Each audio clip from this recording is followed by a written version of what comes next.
नेत्र हे भुवन भास्कर नमो नमो। हे सृष्टि के सिरजनहार दिवाकर नमो नमो। हे सूर्य प्रभाकर नमो नमो। आदित्य विभाकर नमो नमो।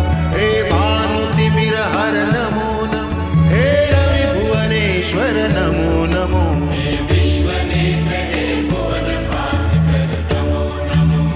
नमो नमो। सृष्टि के सिरजनहार दिवाकर नमो नमो। ओम सूर्याय नमो नमः। ओम सूर्याय नमो नमः। ओम सूर्याय नमो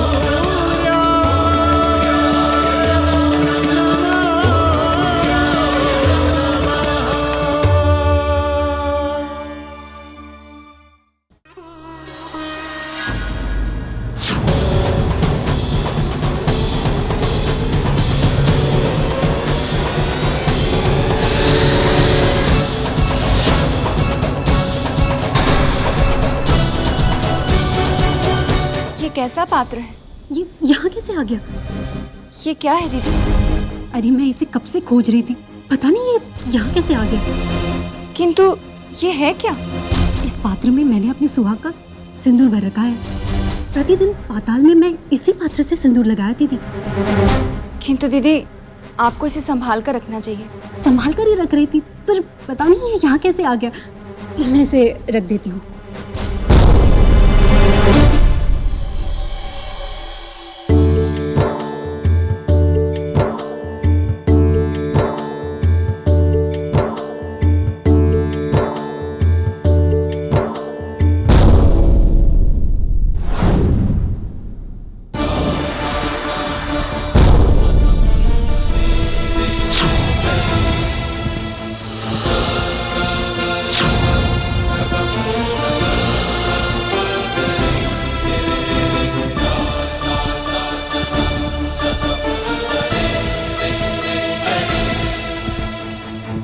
क्या हुआ बहना दीदी, किस सोच में पड़ गई? दीदी इस पात्र में रोटियां थीं। हमने 2 बार सारी निकाल ली, किंतु इसमें अभी भी शेष हैं। ऐसा कैसे हो सकता है? रुक जाओ, मैं देखती हूँ।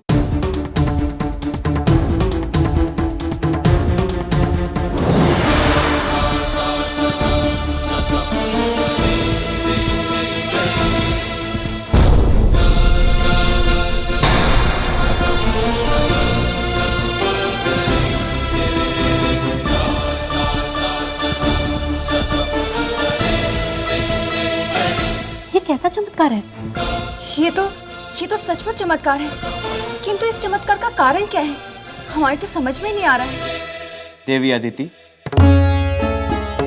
आप चकित ना हो। ये साधारण से दिखने वाला पात्र वास्तव में अक्षय पात्र है। मेरे पिता महर्षि मरीचि की योग शक्ति सचमुच अद्भुत है। ये जो पात्र उन्होंने हमें भेजे हैं, ये हम सब के लिए अमूल्य उपहार है। अब हमारे आश्रम में कभी धन धान्य की कमी नहीं होगी।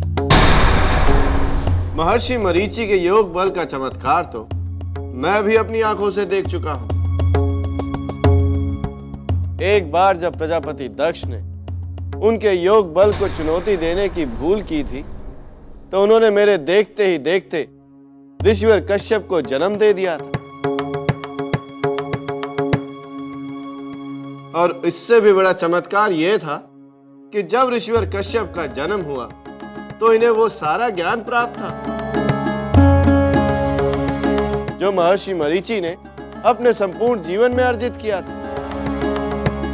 सत्य कहा, किंतु मुझे लगता है कि इस समय हमें यह भोजन ग्रहण करना चाहिए जो महर्षि मरीचि ने हमारे लिए इतने प्रेम पूर्वक से भेजा है। अवश्य ऋषिवर, तो महर्षि मरीचि के भेजे इस भोजन का इस प्रकार अनादर नहीं होना चाहिए। चलिए आइए।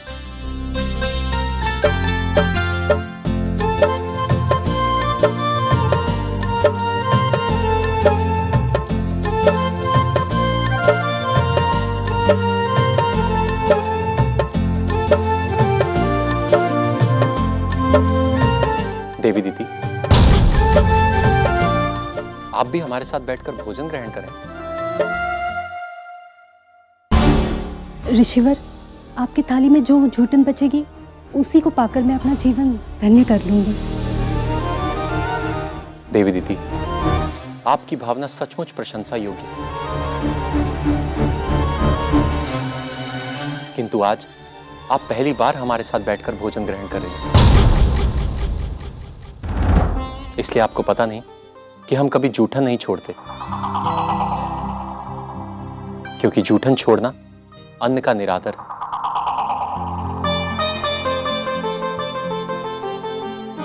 और अन्न तो हमारी जीवन शक्ति का स्रोत है। उसका निरादर प्रकृति की अनुपम देन जीवन का निरादर करना हुआ।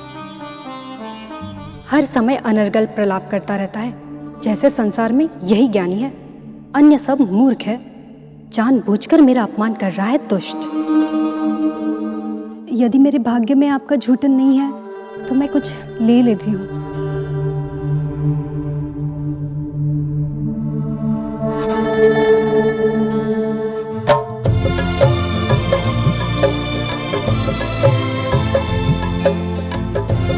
भगवान सूर्यदेव, इस भोजन को भोग लगाकर अपने इस दास को कृतार्थ करें।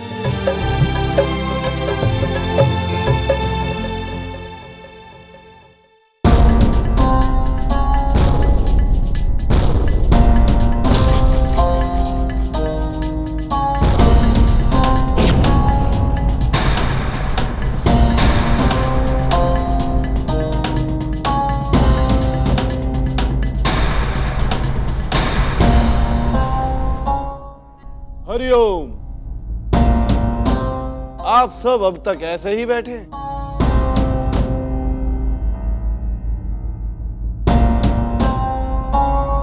अब तो भगवान सूर्यदेव की अर्चना भी हो गई।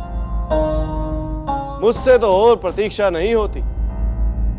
मैं तो भोजन प्रारंभ करता हूं।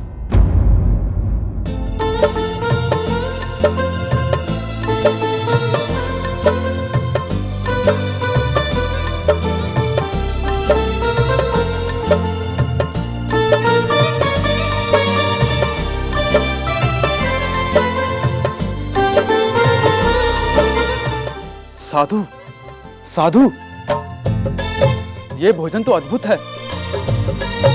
इतना स्वादिष्ट भोजन मैंने अपने जीवन काल में कभी नहीं खाया। ऐसा प्रतीत होता है जैसे स्वयं मां अन्नपूर्णा ने अपने हाथों से बनाया हो।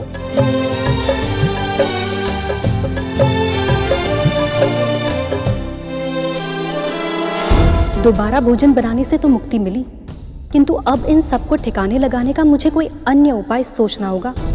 अन्यथा यदि सूर्यदेव का अवतार पृथ्वी पर हो गया तो दैत्य और असुर जातियों का क्या होगा?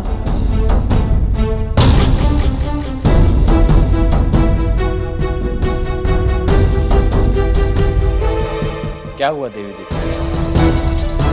किस सोच में पड़ रही हैं? भोजन ग्रहण कीजिए। हाँ, खाती हूँ।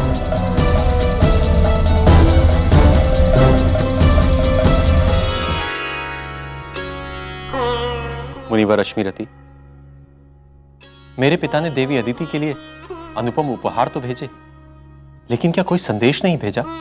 नहीं ऋषिवर, उन्होंने कोई संदेशा तो नहीं भेजा, किंतु आपके लिए एक उपहार भेजा है।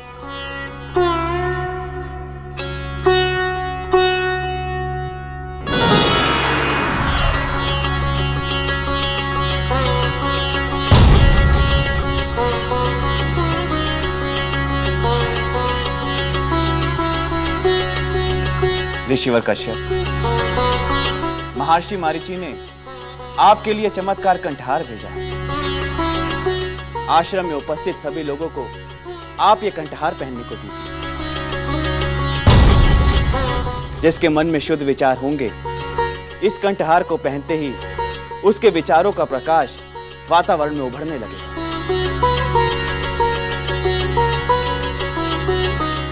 किंतु जिसके मन में पाप और कुत्सित भावना होगी, इसको धारण करते ही उसका शरीर जलने लगेगा।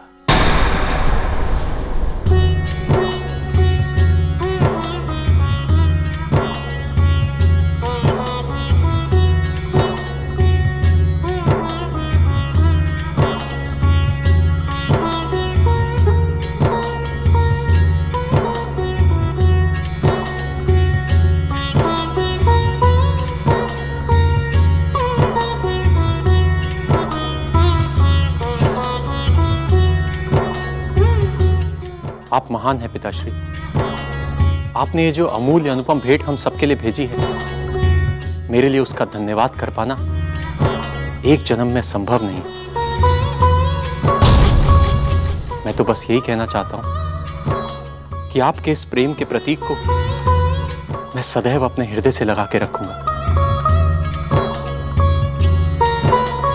मुनिवर रश्मिरथी, मैं आपका और मुनिवर मनीश्वर नाथ, मैं आप दोनों का बहुत आभारी हूं कि आपने इतना कष्ट उठाकर इस भेंट को मुझ तक पहुंचाया।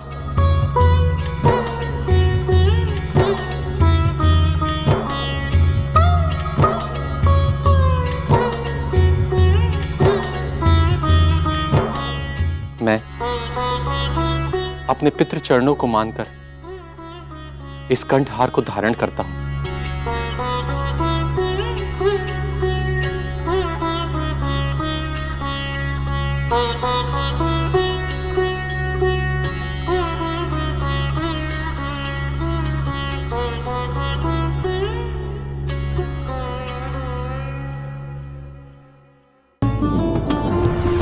भगवान सूर्य नारायण के इस दिव्य कंठहार सूर्यायन को धारण करने वाले ऋषि कश्यप उच्च विचारों वाले श्रेष्ठ ऋषि हैं। ऋषि कश्यप वास्तव में प्रजापति हैं।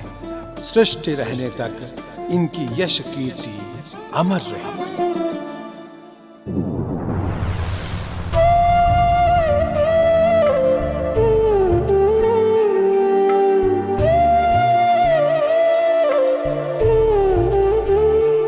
देवी अदिति, अब आप इसे धारण कीजिए।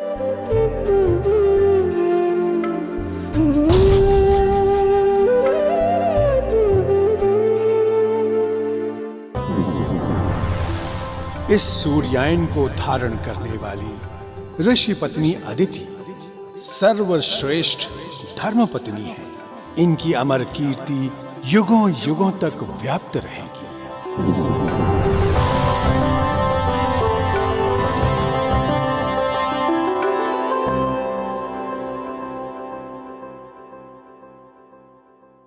देवी दीदी, अब आप इसे धारण कीजिए।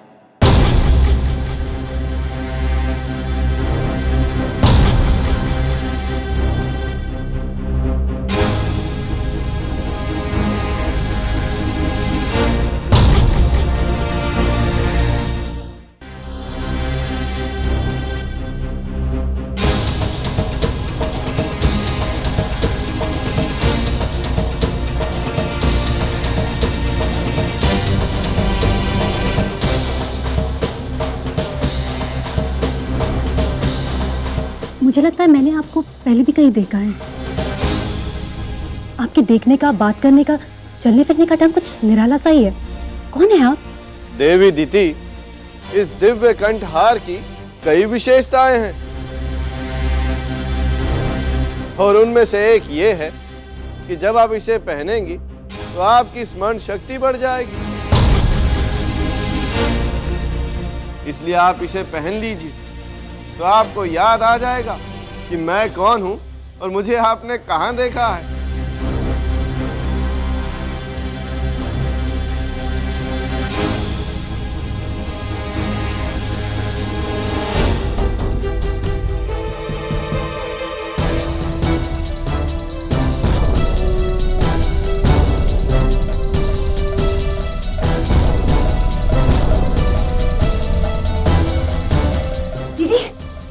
ठीक तो है? आइए, इन्हें कक्ष में ले चलिए।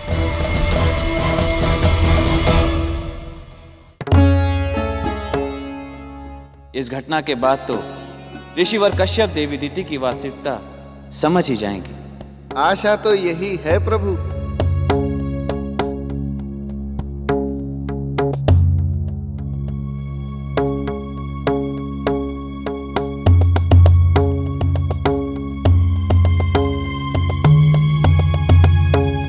ऋषिवर, लगता है आज भोजन बनाने में अधिक परिश्रम करने के कारण दीदी बहुत थक गई हैं और इसीलिए उन्हें चक्कर आ गया। हमें लगता है कि हमें इन्हें विश्राम करने देना चाहिए। माताश्री, पिताश्री, यदि आपकी अनुमति हो तो मैं माता दीदी के पास उनकी सेवा में यही ऐसे कक्ष में उपस्थित रहना चाहूंगी। पुत्री शची, आपकी भावना प्रशंसनीय है। आप यहीं देवी दीदी के समीप रहिए। मैं और आपकी माताश्री जाकर मुनि रश्मिरति और मुनि मनेश्वर नाथ के विश्राम की व्यवस्था करके आते हैं। आइए देवी अदिति।